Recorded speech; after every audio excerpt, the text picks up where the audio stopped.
যাতায়াতের সমস্যার কারণে ত্রাণ পাচ্ছেন না লক্ষ্মীপুরের প্রত্যন্ত বন্যা কবলিত এলাকার মানুষ। বাসিন্দাদের যাতায়াতের মাধ্যম এখন ট্রাক্টর। লক্ষ্মীপুর থেকে আরো জানাচ্ছেন রেদওয়ান আহমেদ। আমি এখন ট্রাক্টরে আছি। ট্রাক্টরে ওঠার কারণ হচ্ছে যে এখানে পানিবন্দী যারা মানুষ রয়েছে, অর্থাৎ দুর্গম এলাকায় যারা থাকেন, সেখানে যাওয়ার সাধারণ কোনো বাহন আসলে নেই। বলা যায় যে ওখানে মোটরসাইকেল কিংবা অটোরিকশাগুলো কখনোই যেতে পারে না, সে কারণেই তারা ট্রাক্টর ভাড়া করে যান। আমার সাথে দু একজন আছে, আমি একটু তাদের সাথে কথা বলতে চাই। আপনাদের বাসা কোথায়?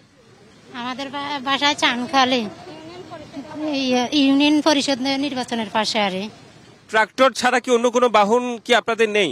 জি না, এই ট্রাক্টর দিয়ে চলাফেরা করতে হয়।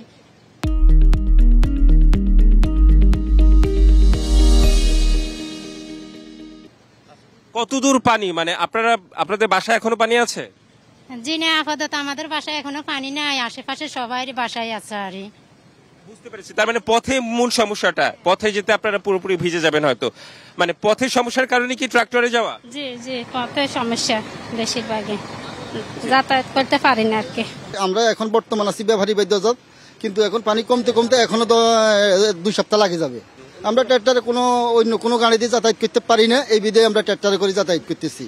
আসলে আমি বোঝাতে নিশ্চয়ই পেরেছি যে আসলে এখানকার যেসব ইউনিয়ন কিংবা প্রত্যন্ত অঞ্চল আছে, সেই সব স্থানে যেতে হলে আসলে এই ট্রাক্টরের আসলে এখানে আপাতত এই মুহূর্তে আমি বিকল্প দেখছি না, সে কারণে এই ট্রাক্টরের যাতায়াত রাস্তাগুলো দিয়ে খুব বেড়ে গেছে।